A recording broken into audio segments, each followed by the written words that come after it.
오늘은 하한 거 잘 들리세요? 들려요? 인등실도 들립니까?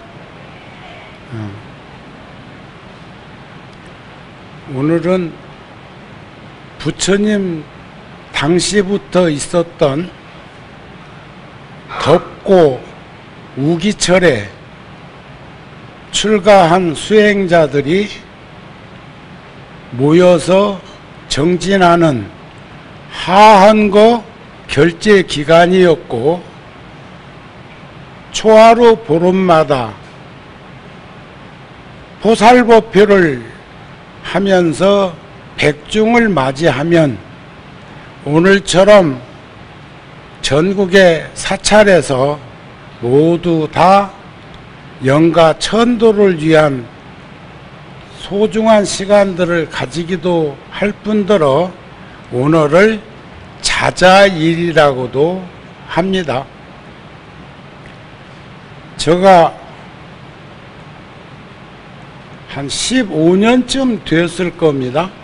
제가 인도 네팔은 82년도 초에 혼자서 처음 순례길을 갔었는데, 구룡사 주지로 있으면서 7월 백중을 제가 딱 한 번 구룡사에서 열애사에서 하지 못하고 저 북인도 히말라야가 있는, 겨울에는 영하 3, 40도씩 나가는 그런 곳에 7월 백중에 달라이라마 스님이 큰 법회를 열게 되었다고 해서 또 내가 한번 그곳에 동참했으면 한다고 해서 포교당에 모신 영가를 전부 제가 다시 한벌 모시고 박스에다가 잘 포장을 해서 2박스를 모시고 북인도 히말라야에 갔다가 7월 백중날 법회 마치고 돌아오는 길에 해발 4,000m가 넘는 곳에서 영가 위패를 사로드리면서 연불한 적이 있습니다.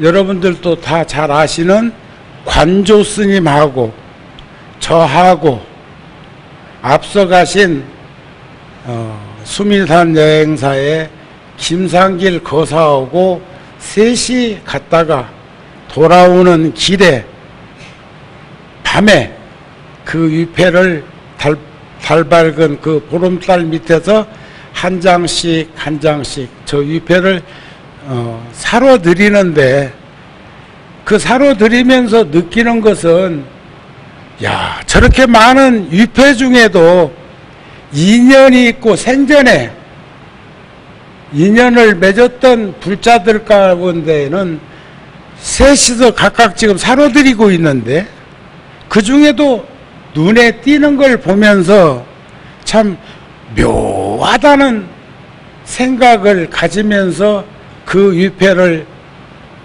연불하면서 사러 드린 적이 있습니다. 전국 사찰에 지금 우란분제일 백중날 똑같은 이런 법회를 하고 있을 거니까 거기에 모셔진 영가를 한번 상기시켜 보십시오. 얼마나 많은 모시고 49일 동안 기도를 해왔는지. 그런가 하면 저 위패 안에는 전생의 내 모습도 지금 담겨져 있을 수 있습니다. 그리고 과거의 내 모습을 현세에서 위패로 보시고 내가 지금 기도하고 있는 줄도 모릅니다. 그런가 하면 다음 생에 미래가 되겠죠. 다음 생에 가족들이 내 위패를 모셔놓고 지금처럼 똑같은 이러한 법석을 열 거라는 마음을 가집니다. 백중이라는 말은 우란분절이라고도 하는데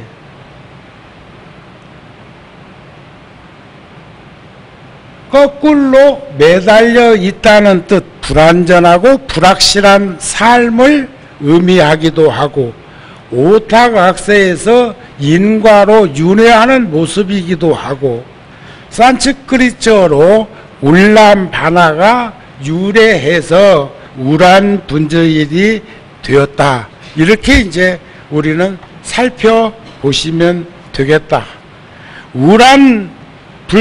우란분경에는 지옥에 있는 어머니를 구제하기 위한 목련존자의 효심을 기록해 두었고, 저번 주 제가 열애사 법회 때는 6제 때는 그곳에 가서 2조 때 서산 사명과 같은 시대의 스님 진묵 스님이 젊은 시절에 어려서 출가를 했기도 했지만 젊은 시절에 어머니가 세상을 떠남으로 해서 49제를 지내드리고 난 소유를 글로 남겨놓은 것을 제가 열애사 법회 6제 때 전해드리기도 했습니다. 부처님 가르침에 따라서 스님들께 공양 올리고 부처님의 유실력과 가피지력으로 천도하기 위한 그러한 일인데, 본생경에 보면 가족의 죽음은, 지금 저기 제가 불교 방송 보다 보니까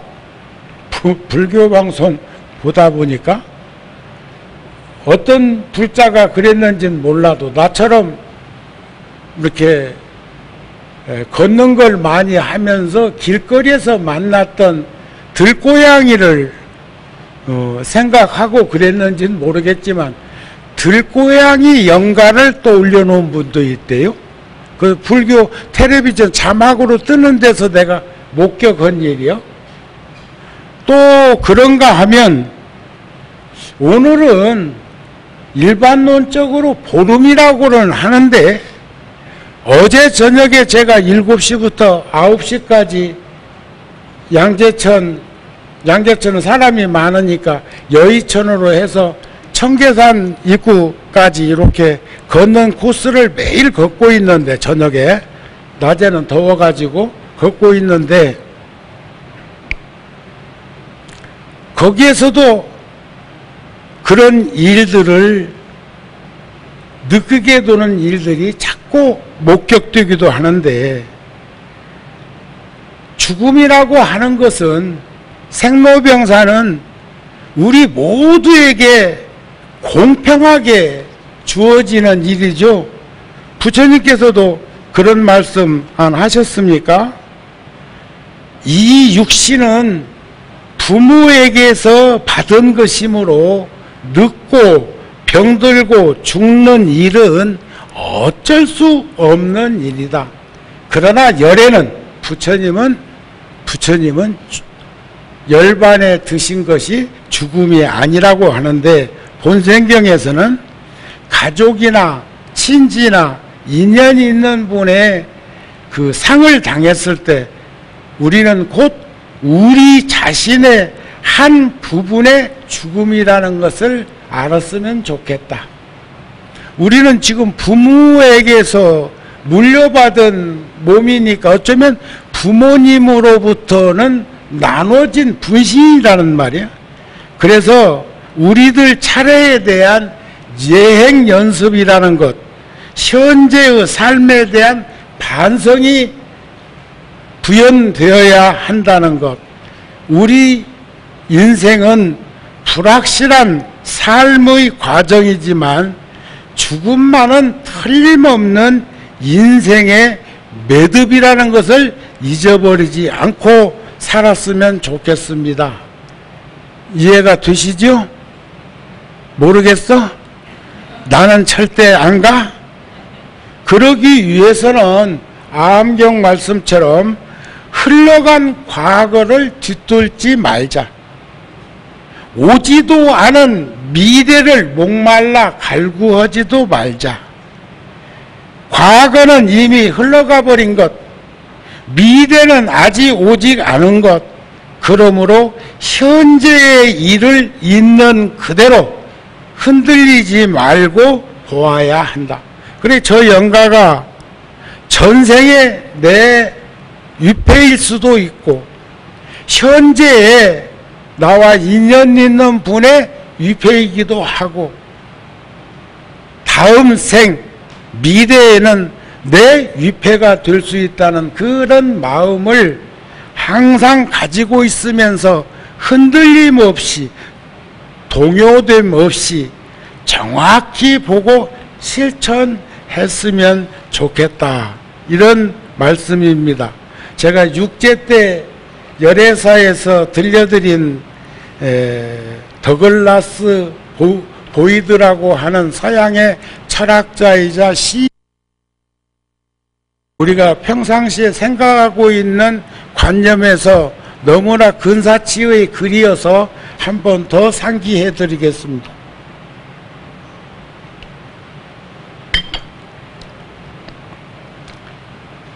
세상 속에 살고 있지만 그 세상 위에서 있으라. 강에 뿌리를 내리고 있지만 물 위에 떠 있는 저 연꽃처럼 세상을 즐기라. 이제 뭐 캐사라세사 이런 즐기라는 게 아닙니다. 여기서는 환히 법렬한 삶을 살자 그런 말이에요. 세상이 그대를 즐기도록 하지 말라. 세상이 나를 가지고 희롱하고 놀도록 방치하지 말라 그런 말이에요. 그대 스스로가 세상을 즐기라. 이 말은 즐기라고 하니까 꼭 세속적인 그런 생각을 관념으로 가질 수도 있는데 이것은 내가 하고 싶은 일, 값지고 소중하고 보람된 일을 하면서 살자. 제가 오늘 참 오래간만에 목탁 음률 맞춰준다고 아무래도 조금 더 쳤으니까 내가 낫겠지 싶어서 우리 성정 스님 애쓰고 있는데 내가 목탁 갔다가 목탁 쳤는데 들으셨어요? 성정 스님한테 박수 한번 보내. 저기 후원에서 지금 새벽 6시부터 와서 봉사하고 있는 불자들이 있어. 오늘 준비를 위해서 감자도 쪄놨대. 오늘 합창단 일요일 날은 우리 거사들이 합창단에 합류해가지고 음율이 참 좋아. 합창단에도 박수 한번 보내주세요.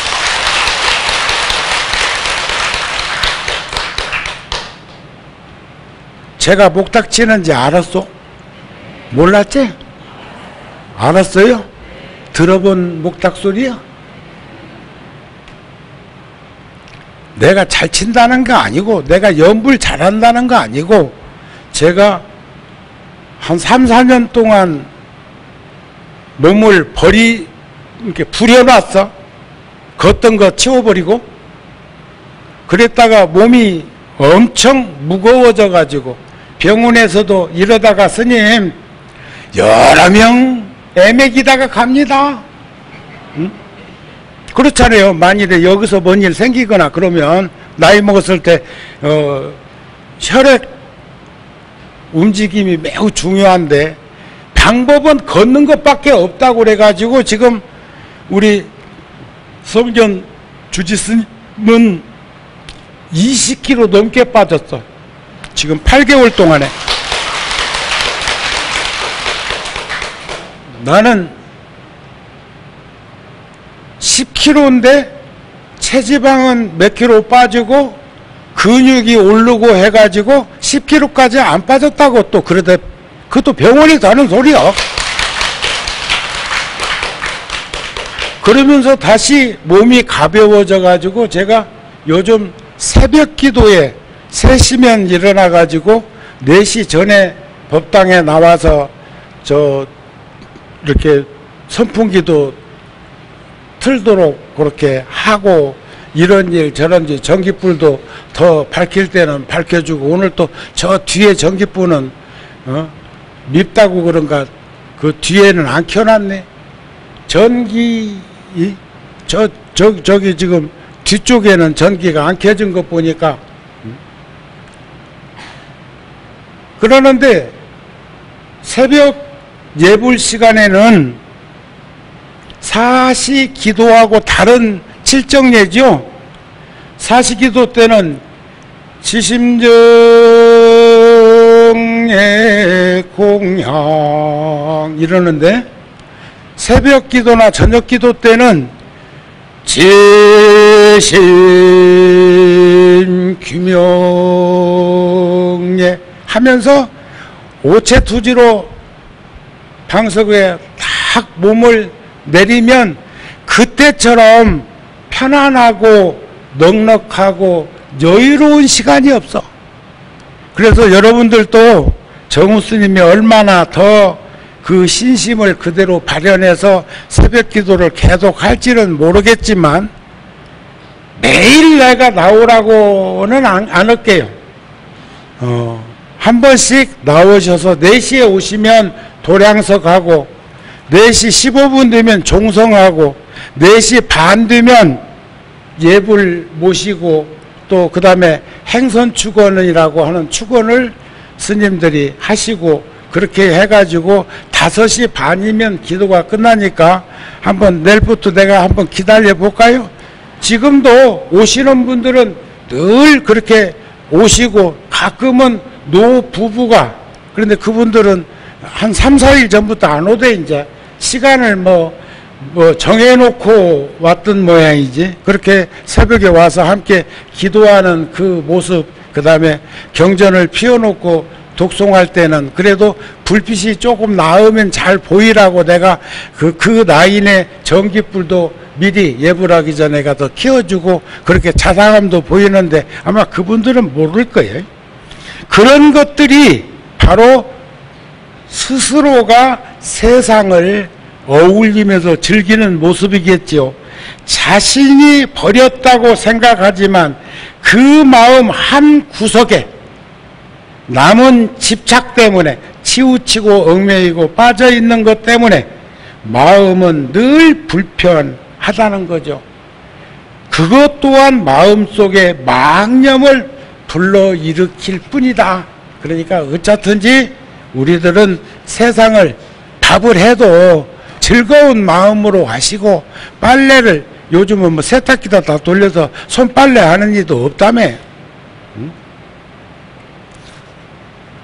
그래서 우리는 그런 것 등등을 잘 살피면서 세상을 살았으면 좋겠고 끝으로 오늘은 이제 제도 보셔야 되니까 부처님이 열반경에서 하셨던 말씀을 한 번 더 상기합니다. 우리 모두 이런 마음을 가지고 살 수 있도록 그런 믿음과 확신을 가지고 잘 살았으면 좋겠어요. 내가 떠나가는 것을 보고 그것을 죽음으로 알지 말라. 정우 스님도 이런 말을 그때 불자들한테 할 수 있고 제자들한테 할 수 있는 정우 스님이 되기를 바랍니다. 열반은 죽음이 아니니라. 이 가르침대로 살아가면 설사 내게서 멀리 떨어져 있어도 그는 항상 나와 함께 하고 있느니라. 그러나 그림자와 발자국처럼 함께 해도 믿고 의지하고 따르지 않는다면 그는 아주 멀리 떨어져 있는 것과 다름이 없다. 육신이라는 것은 죽음이라는 것은 육신의 죽음이라는 것을 잊지 말자. 육신은 부모에게서 받은 것이므로 늙고 병들고 죽는 것은 어쩔 수 없는 일이다. 그러나 열애는 육신이 아니라 깨달음의 지혜이다. 이 몸은 여기에서 떠나더라도 깨달음의 지혜는 영원히 진리의 길에 살아 있을 것이다. 내가 떠난 후에는 내가 말한 이러한 가르침이 그대들의 스승이 될 것이다. 모든 것은 덧없나니 무상하나니 게으르지 말고 부지런히 정진하라. 오늘처럼 백중, 오늘처럼 늘 법회날, 옛날 화엄경 살림법회 할 때는 이보다 더 했지만 그때까지는 바라지 않고 지금도 마음만 내면 이렇게 운집된 대중이 함께 하면서 기쁘고 즐거운 그런 마음을 법렬에 가득 차서 가지고 살면 늙지도 않을 것이고 병들지도 않을 것이고 세상 떠나지도 않을 거예요. 아셨죠? 우리 오래오래 천년 만년 부처님의 제자로서 함께 하기를 바라는 마음 전합니다. 성불하세요.